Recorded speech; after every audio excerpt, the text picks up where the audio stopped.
Kita berada pada bab ke-53, bab menggabungkan di antara takut dan harap, ataupun takut dan harap, khauf wa raja', dalam kitab Ar-Riyadhus Salihin, susunan daripada Imam An-Nawawi rahimahullah ta'ala. Ketahuilah bahawa yang menjadi pilihan seorang hamba ketika berada dalam keadaan sihat ialah keadaan takut dan berharap. Hendaknya antara takut dan pengharapannya adalah seimbang. Demikian yang disebutkan oleh pengarang kitab. Disebut waktu kita berada dalam keadaan sihat, dalam keadaan kita normal, dalam keadaan kita yang baik, maka waktu ni segala urusan kehidupan kita kena ada dua perkara ni, takut dan harap di sisi Allah. Kita kena ada takut dan kita kena ada harap.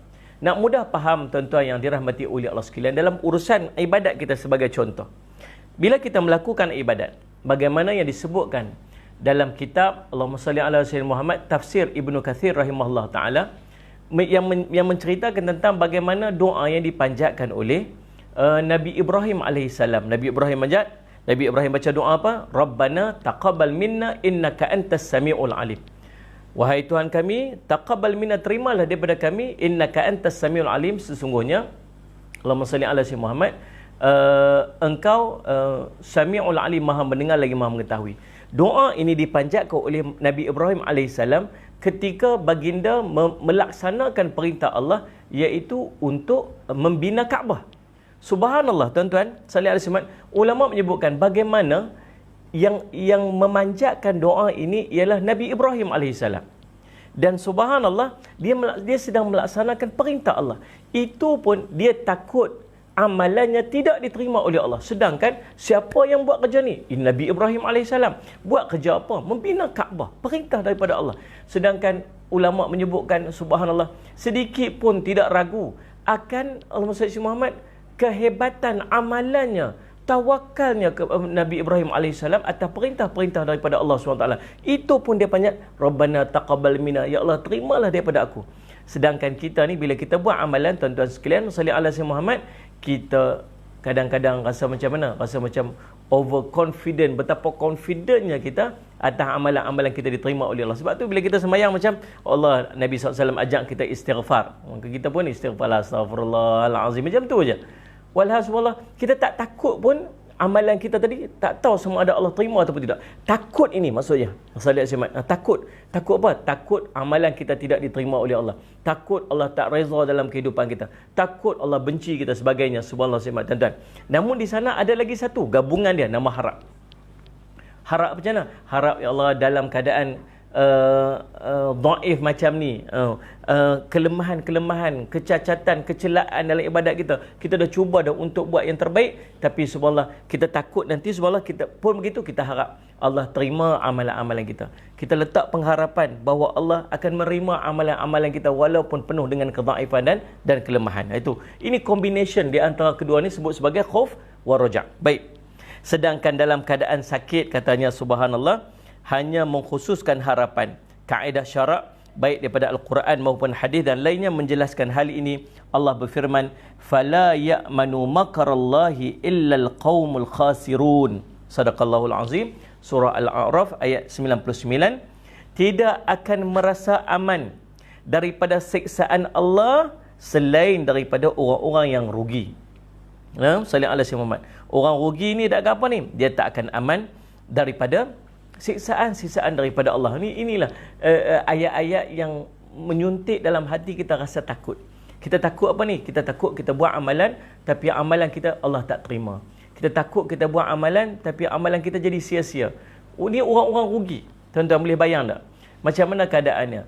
Adakah kita yakin amalan yang kita buat sepanjang hari ini Allah terima? Daripada subuh tadi kita bangun qiyamul lail, kita bangun sembahyang tahajud, kita sembahyang subuhnya, kemudian kita baca Qurannya, kita sembahyang duha, kita cuba buat. Tapi adakah kita rasa sungguh-sungguh yang Allah terima amalan kita? Tuan-tuan boleh bayang tak macam mana yang ulama duk cerita? Buat amalan, naik ke langit sampai langit pertama, tiba-tiba ada takabur, subhanallah, Allah turun balik. Saya takut apa tuan-tuan sekalian, subhanallah, yang kita duk buat amalan ni 40 tahun, kita duk sembahyang 40 tahun, kita puasa yang kita rasa macam ada, tiba-tiba tak ada. Macam mana keadaan dia? Itu yang merisaukan kita, subhanallah. Tuan-tuan, jadi sebab kita takut kita jadi orang rugi. Salli ala Sayyidina Muhammad. Dan salli ala Sayyidina Muhammad, Allah juga menyebutkan dalam surah Yusuf ayat ke-87, innahu la yai'asu min rauhillahi illal qaumul kafirun. Sesungguhnya yang berputus asa daripada rahmat Allah hanyalah orang-orang kafir.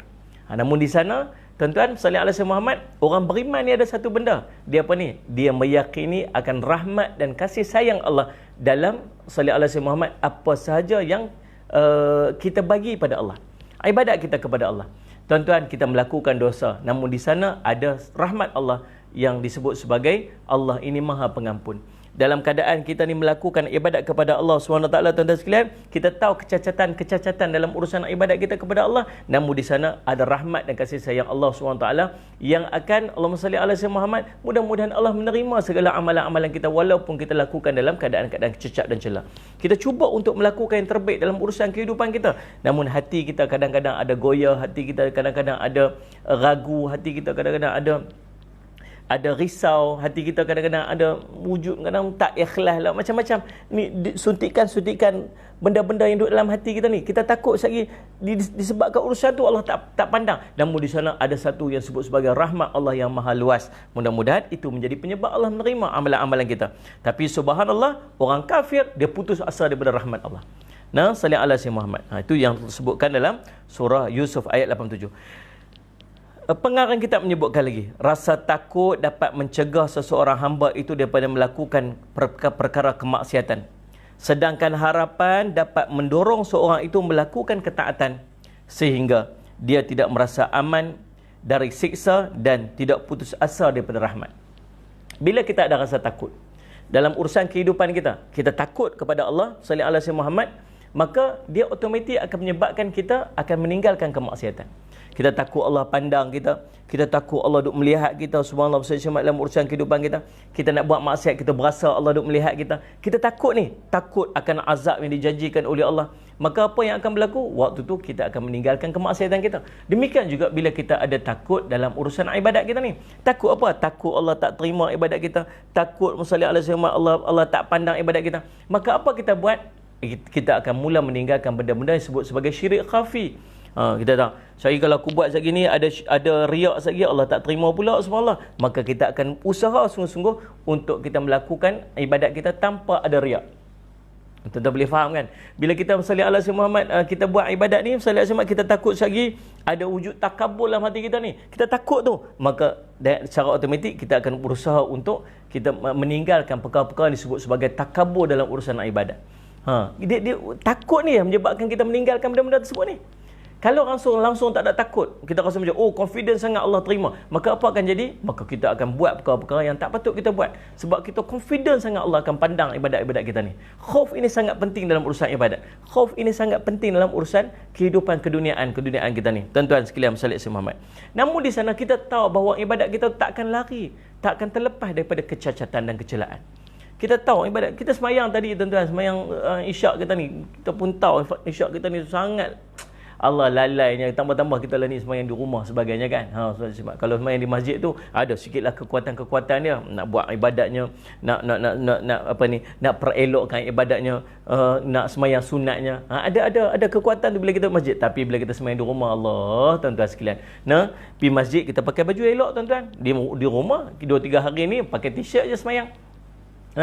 Tuan-tuan, jubah pun tak pakai dah. Berapa hari dah tak pakai jubah agak-agaknya. Tiap hari dia pakai jubah pergi masjid. Kat serban bukan main.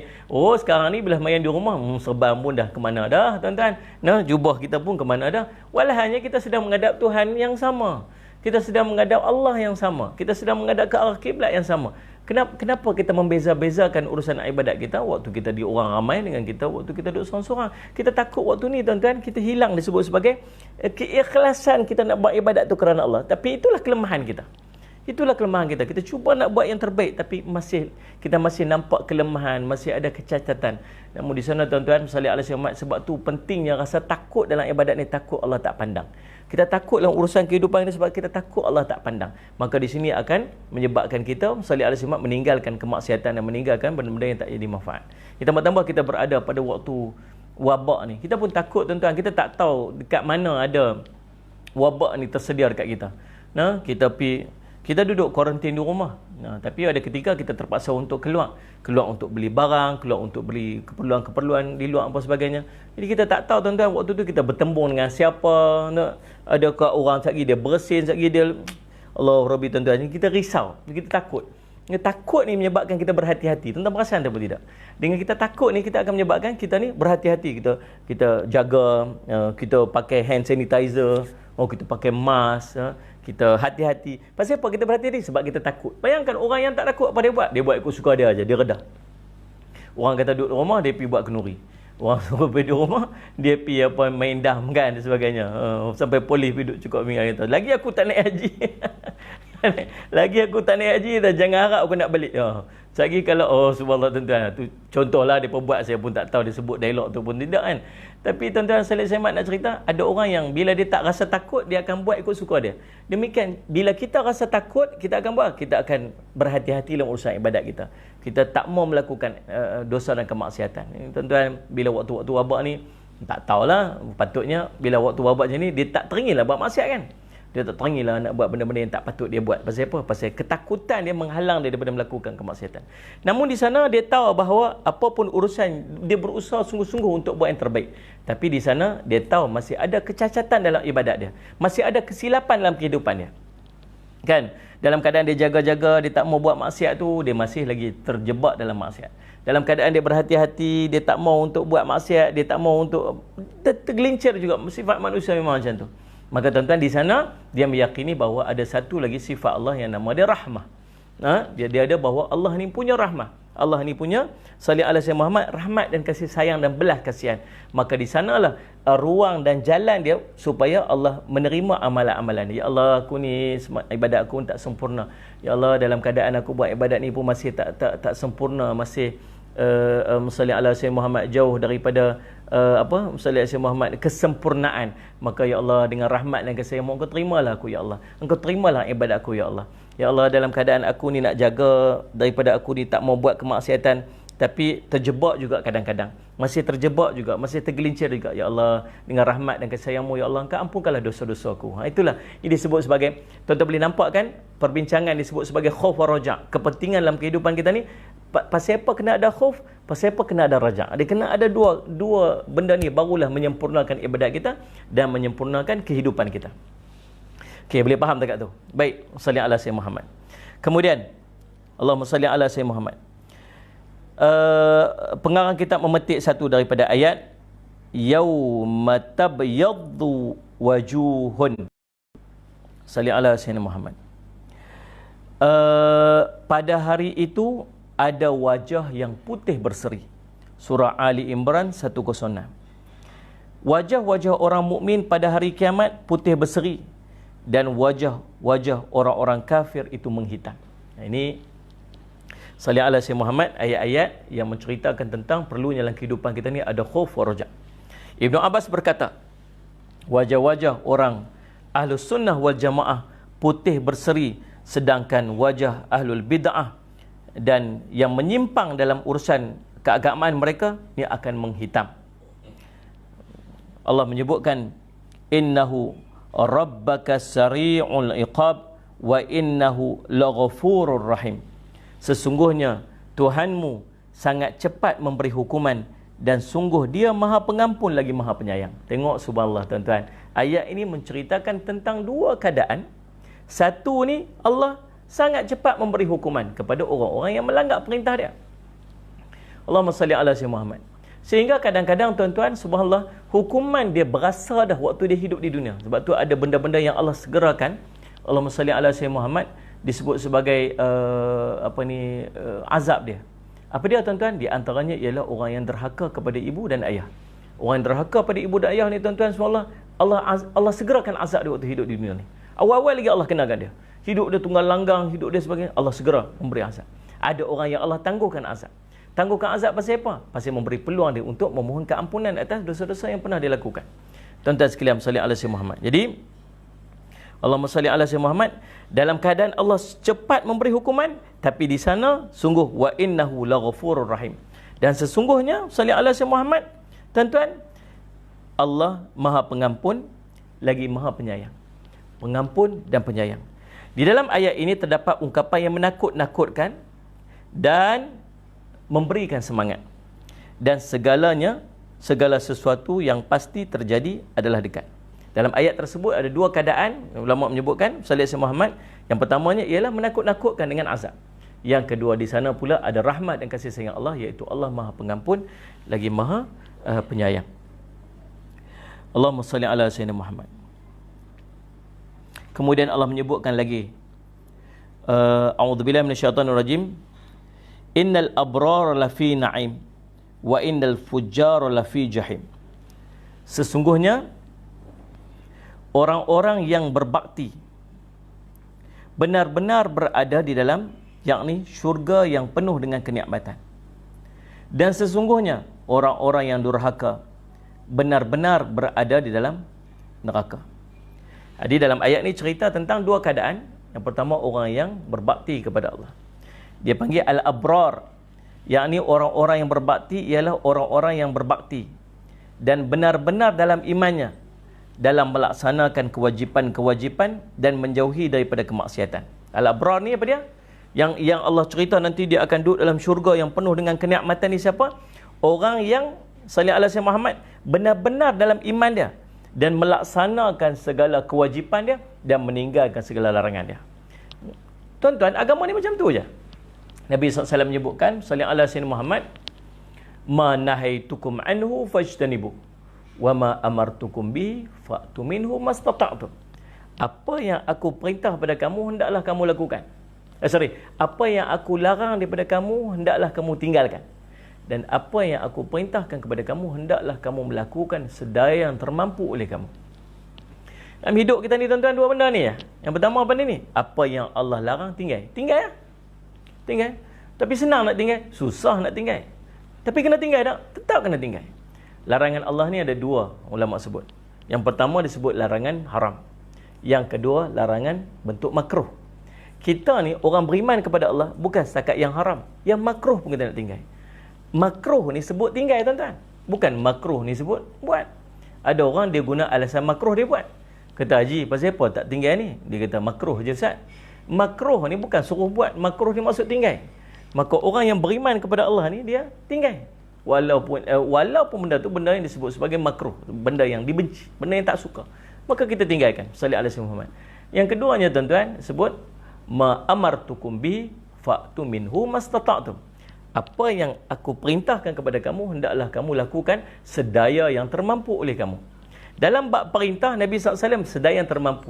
Sebab dalam perintah ada dua juga. Yang pertama wajib, yang kedua perintah yang sunat. Bila sebut wajib memang kena buat. Lah ni bukan setakat nak buat. Kita orang mengaji ni kena buat dengan bersungguh-sungguh. Yahfazillah yahfazka, kata Nabi SAW. Kamu jaga Allah, Allah jaga kamu. Dengan maksud sallallahu alaihi Muhammad, kata ulama, jaga Allah ni apa? Semua urusan-urusan ibadatnya yang wajib dia lakukan dengan bersungguh-sungguh tanpa sambil lewa. Orang kata semayang sungguh-sungguh. Kita ni tuan-tuan, Allah bagi ujian kat kita lah ni. Masing-masing pekat semayang-semayang di rumah. Ada di kalangan kita tuan-tuan memang ulang alik ke masjid setiap hari. Setiap hari ulang ke masjid tuan-tuan, subhanallah. Untung orang-orang yang rajin-rajin ke masjid. Tak pasal apa? Pasal pahala dia tetap Allah akan kira sama je macam mana dia duduk semayang sebelum-sebelum daripada ni. Tiap-tiap hari pergi masjid, subhanallah, sedih lah Ustaz. Lah ni semayang di rumah je Ustaz, tak boleh pergi masjid.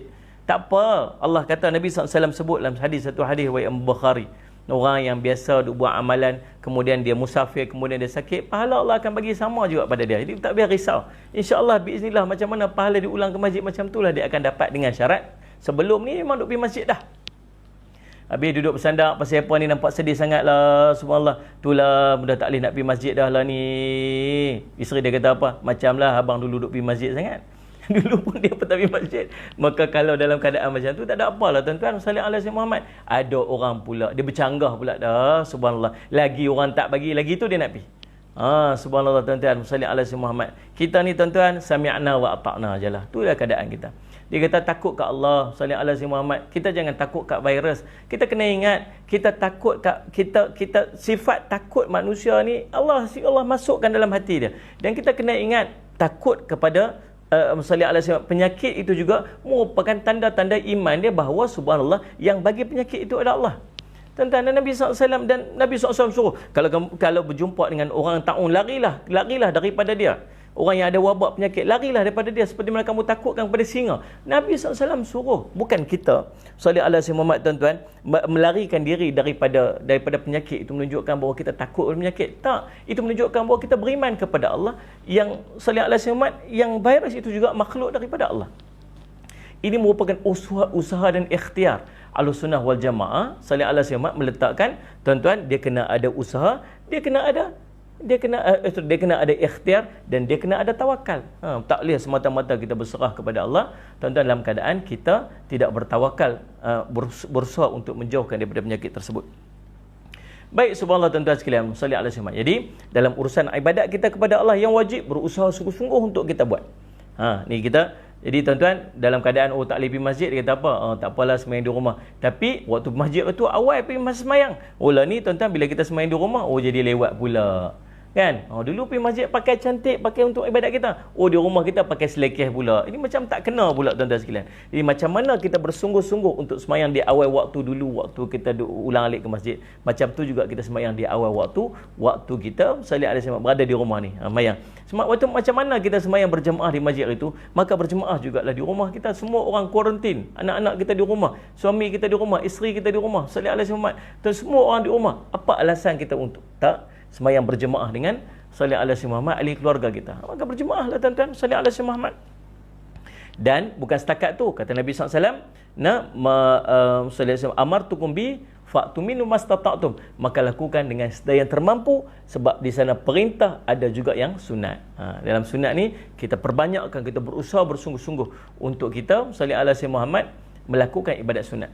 Dan saya nak cadang pada tuan-tuan, waktu kita berada waktu-waktu kritikal macam ni, tuan-tuan kena perbanyakkan ibadat sunat.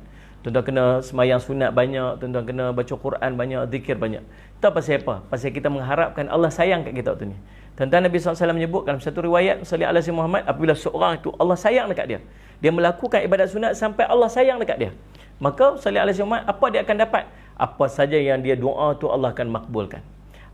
Apabila dia minta pertolongan daripada Allah, maka Allah akan tolong dia. Tuan-tuan sekalian, maka waktu ni kita harap supaya Allah terima doa kita ni. Kita takut ni, saya pun berada dalam ketakutan, takut, kita tak tahu wabak ni macam mana ni, kita risau. Maka kita kena buat apa? Kita kena banyak doa dekat Allah. Dan macam mana nak bagi Allah terima doa kita ni? Ada orang yang Allah pandang doa dia, Allah makbul doa dia. Siapa orang yang mendapat cinta Allah kat dia? Siapa orang yang cinta pada Allah? Siapa yang orang yang dapat cinta pada Allah ni? Orang yang banyak melakukan ibadat sunat. Tuan-tuan, banyak melakukan ibadat sunat. Dan apabila diminta tolong pada Allah, Allah akan berikan dia pertolongan. Tuan-tuan, baik, Allahumma salli ala sayyidina Muhammad. Jadi tuan-tuan, kita melakukan ibadat sunat tu. Baik, Allahumma salli ala sayyidina. Dia panggil sebagai apa? Al-abrar, orang-orang yang al-abrar. Abrar ni orang yang banyak berbakti. Dia ni salli ala sayyidina Muhammad, dia benar-benar dalam iman dia melaksanakan semua kewajipan dan menjauhi kemaksiatan. Sedangkan al-fujar, Allah sebutlah ayat tu. Allah kata salli ala sayyidina Muhammad, wa innal fujara lafi jahim. Sungguhnya fujar ini, orang-orang fujar ini, dia akan berada dalam neraka jahim. Siapa fujar ini? Al-fujar ni ialah orang-orang derhaka. Sallallahu alaihi wasallam, orang-orang yang melakukan kederhakaan kepada Allah. Sebaliknya daripada orang yang melakukan ketaatan tadi. Dan Allah berfirman, fa amman thaqulat mawazinuhu fahuwa fi 'aishatir radiyah wa amma man khaffat mawazinuhu fa ummuhu hawiyah. Surah Al-Qari'ah ayat 6 hingga 9. Maka adapun orang-orang yang berat timbangan kebaikannya, maka dia berada dalam kehidupan yang memuaskan, yang senang. Dan adapun orang-orang yang ringan timbangan kebaikannya, maka dia kembali ke dalam tempat kembalinya ialah neraka hawiyah. Ini dua keadaan Allah cerita. Ini yang Allahumma salli ala Muhammad, ayat-ayat dalam Quran yang sentiasa memberikan kepada kita ni rasa gentar, rasa takut dan pengharapan, combination, gabungan keduanya. Allah cerita tentang orang baik, Allah cerita tentang orang jahat. Allah cerita tentang syurga, Allah cerita tentang neraka. Maka kitalah membuat pilihan, bersungguh-sungguh dalam melakukan ketaatan. Artinya orang yang kebaikannya lebih unggul daripada keburukannya, maka dia akan termasuk dalam penduduk syurga. Dan jika keburukannya lebih unggul daripada kebaikannya, maka dia akan termasuk daripada penduduk neraka. Allahu Rabbi, tuan-tuan. Ayat-ayat yang semakna dengan ini banyak dan terkenal. Rasa takut dan harapan terpadu dalam dua ayat yang bersamaan, dalam atau beberapa ayat dalam ataupun satu ayat. Dalam dia cerita banyak dalam ayat Quran ni cerita tentang combination, gabungan di antara takut dan harap ini. Allah cerita tentang dua keadaan ini. Ada ayat yang Allah gabung kedua-duanya. Ada ayat yang separuh ayat ni cerita tentang takut, cerita tentang harap sebagainya keadaan dia. Dan Allah berfirman lagi yang mafhumnya dalam surah Az-Zumar ayat 23, Allah telah menurunkan perkataan yang paling baik, yakni Al-Quran, yang serupa, yakni ayat-ayatnya lagi berulang-ulang. Gementar kerananya kulit orang yang takut kepada Tuhannya. Allah cerita dalam Quran ni, orang yang beriman sungguh kepada Allah ni, dia apa? Dia rasa gementar bila dia baca ayat-ayat yang menakutkan hati dia. Nah, sallallahu alaihi Muhammad. Kemudian menjadi senang kulit dan hati mereka ketika mengingati Allah. Itulah petunjuk Allah.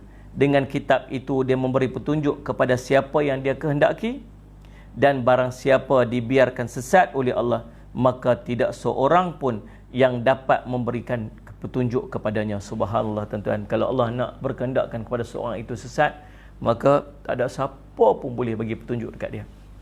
Ini yang kita risau, tuan-tuan. Selagi Allah duk bagi dekat kita ni disebut sebagai hidayah dan petunjuk, tuan-tuan, taufik, tuan-tuan ikutlah, tuan-tuan rebutlah. Ada peluang-peluang, tuan-tuan, sallallahu alaihi wasallam Muhammad, Allah duk izin kita untuk duk majlis ilmu, duk dengar ilmu, lagi kita duk rasa keinginan untuk mendapatkan ilmu. Selagi itu, tuan-tuan, bersungguhlah untuk berebut dia. Sungguh-sungguh untuk rebut. Sekarang ni, tuan-tuan, dah subhanallah sallallahu alaihi wasallam Muhammad, banyak jalan-jalan untuk kita mendapatkan ilmu. Banyak jalan untuk dapat ilmu. Tak macam dulu-dulu susah nak dapat ilmu, kena pergi masjid, kena pergi berjalan jauh dan sebagainya. Lah ni, tuan-tuan, boleh dapatkan ilmu dalam keadaan macam ni pun, tiap hari tuan-tuan boleh dapatkan ilmu. Kita nak dengan tak nak aja lah ni. Kita nak dengan kita tak nak aja. Sallallahu alaihi Muhammad. Ada orang nak, Allah bagi dekat dia petunjuk ni, Allah bagi jalan dekat dia. Sallallahu alaihi Muhammad. Allah bagi dia ada internet lah, ada handphone lah, ada jalan untuk dia dapat, maka dia rebut untuk dapat. Ada orang waktu ni, tuan-tuan, dia spend masa dia dengan keluarga dia untuk apa ni? Untuk menonton TV bersama-sama. Tuan-tuan, itulah yang dia dapat. Tuan-tuan, sallallahu alaihi Muhammad, tengok filem, tengok movie sebagainya. Sallallahu alaihi Muhammad. Tuan-tuan, subhanallah, boleh, tapi bagilah ruang masa untuk sama-sama duduk dengar majlis-majlis ilmu. Nabi SAW menyebutkan, Allah sebut dalam Quran, وَذَكِرْ فَإِنَّ ذِكْرَةً فَعُلْ مُؤْمِنِينَ. Berilah peringatan, kerana peringatan itu akan menjadi manfaat kepada orang-orang yang beriman. Sungguhlah, ambillah ruang masa sikit untuk kita mendengar ilmu yang akan jadi tazkirah kat kita ni, menyentuh hati-hati kita, bagi peringatan kat kita. Tambah-tambah dalam keadaan-keadaan yang macam ni, tuan-tuan. Allahumma salli. Doa-doa lah, ya Allah. Saya pun tak tahulah, tuan-tuan, takut kita setiap hari nah, dan tengok keadaan tu increase sebagainya. Tuan-tuan, sallallahu alaihi wasallam, namun di sana ada orang-orang yang Allah, macam mana kita nak sebut, tuan-tuan? Saya harap yang ikut saya ni, yang duduk dalam grup-grup saya ke apa semua, janganlah buat macam ni.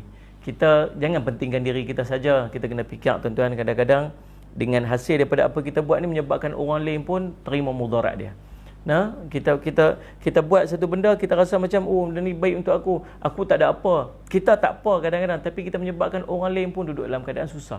Kita berlaku zalim pada orang lain. Nah, kita telah buat zalim dalam keadaan kita tak sedar. Berapa ramai orang yang terkesan daripada tindakan kita tu. Tuan-tuan, jangan fikir diri kita seorang, fikir anak kita, fikir isteri kita, fikir masyarakat kita, fikir berapa orang-orang lain yang duduk dalam keadaan, tuan-tuan, sebab menyebabkan hidup mereka susah, menyebabkan tuan-tuan, sampai ke tahap negara pun susah. Pasti kita. Maka tuan-tuan, tolonglah sabar saja. Dalam tempoh 2 minggu ni, tuan-tuan, sabar saja. Tuan-tuan, duduklah stay di rumah saja. Banyak urusan-urusan kita yang kita boleh buat kat rumah, tuan-tuan sekalian. Tuan-tuan, sallallahu alaihi Muhammad, ingatlah benda yang kita buat ni kadang-kadang kesan dia bukan setakat kita seorang, kesan dia kepada orang lain. Nah, tuan-tuan yang dirahmati Allah sekalian. Baik. Kita masuk pada hadis yang pertama dalam bab ini. InsyaAllah. Malam ni kita berhenti kat hadis pertama tu je lah. Lepas ni, dia memang macam tu dalam kitab Riyadhus Shalihin ni. Imam An-Nawawi rahimahullah, dalam dia nak mulakan satu-satu bab tu, dia akan memulakan dengan sedikit mukadimah, dan dia akan masukkan beberapa dalil-dalil daripada Al-Quran. Sebab kitab ni kitab hadis, kitab yang menghimpunkan hadis-hadis Nabi SAW. Tuan-tuan, dan setiap kali dia nak masuk bab yang baru, dia akan mulakan dengan mukadimah. Mukadimah ni dia akan petik berapa dalil-dalil daripada Al-Quran. Lepas ni kita akan jumpa hadis-hadis saja. Hadis-hadis sampailah kita akan masuk pada bab yang berikutnya, dia akan ulang balik benda yang macam tu. Dia akan mula balik dengan berapa petikan ayat Quran, kemudian dia akan mula daripada hadis-hadis dia. Baik, hadis yang pertama. Hadis ke dalam senarai ini 443. Hadis ke 443, hadis yang pertama dalam bab ke 53, bab menggabungkan di antara takut dan harap.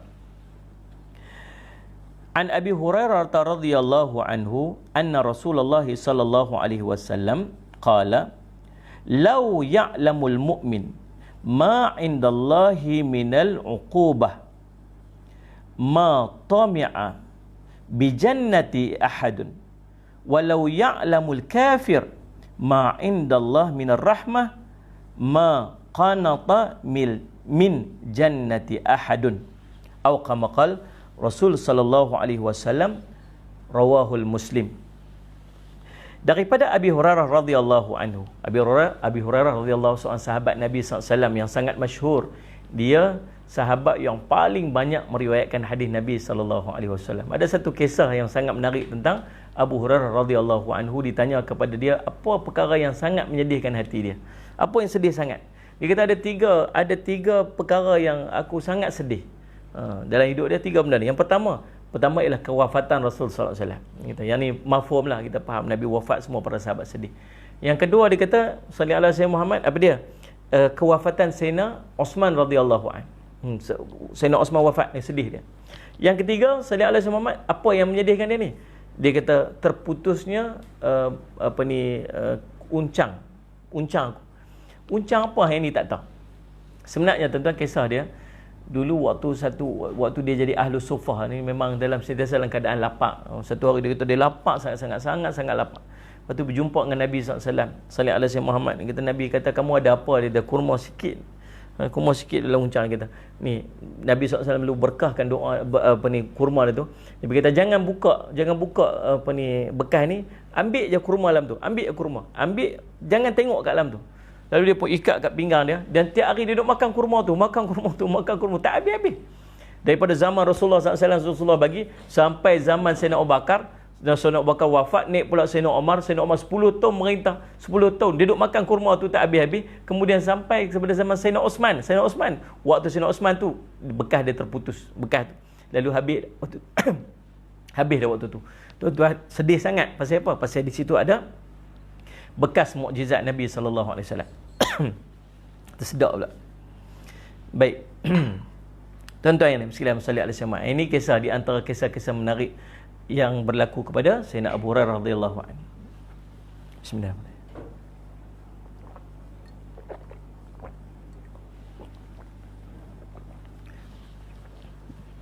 Alhamdulillah. Baik.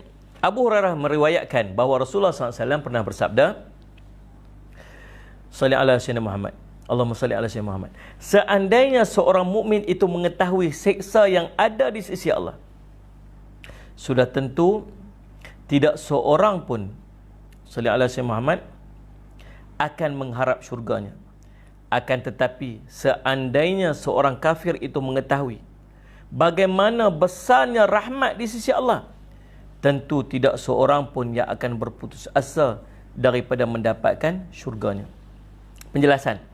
Hadis ini diperkuatkan dengan firman Allah yang bermaksud, ketahuilah sesungguhnya Tuhanmu sangat cepat memberikan hukuman dan sungguh Maha Pengampun lagi Maha Penyayang. Dan firman Allah Ta'ala, rahmatku meliputi segala sesuatu. Surah Al-A'raf ayat 156. Tuan-tuan, sallallahu alaihi wasallam, Nabi SAW seolah nak beritahu dekat kita, kalaulah orang mukmin itu mengetahui siksanya yang ada di sisi Allah, maka takkan ada seorang pun yang berani untuk mengharap syurga Allah SWT. Tuan-tuan, betapa takutnya, betapa dahsyatnya sallallahu alaihi Muhammad siksa daripada Allah SWT.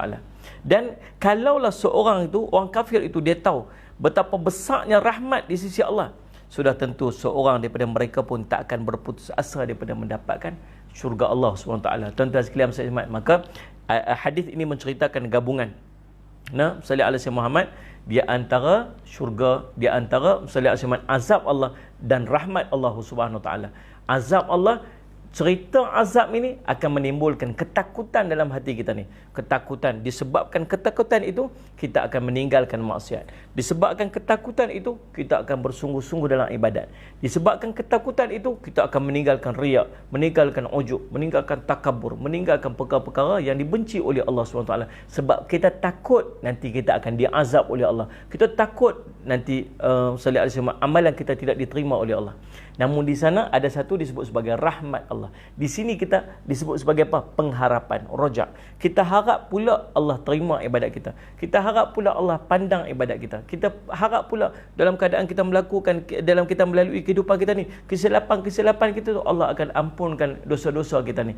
Maka tuan-tuan, gabungan di antara kedua ni akan menjadikan kita ni orang yang baik amal ibadat dia, orang yang bersungguh dalam urusan kehidupan dia, orang yang menjauhkan maksiat dan bersungguh untuk melakukan ibadat di sisi Allah Subhanahu Wa Taala. Maka tuan-tuan, inilah kepentingan kita menggabungkan di antara khauf dan raja, di antara takut dan harap di sisi Allah Subhanahu Wa Taala. Insya-Allah pertemuan kita akan esok hari kita akan masuk pada hadis yang kedua. Hadis tentang Allahumma salli ala sayyidina Muhammad, khauf wa raja.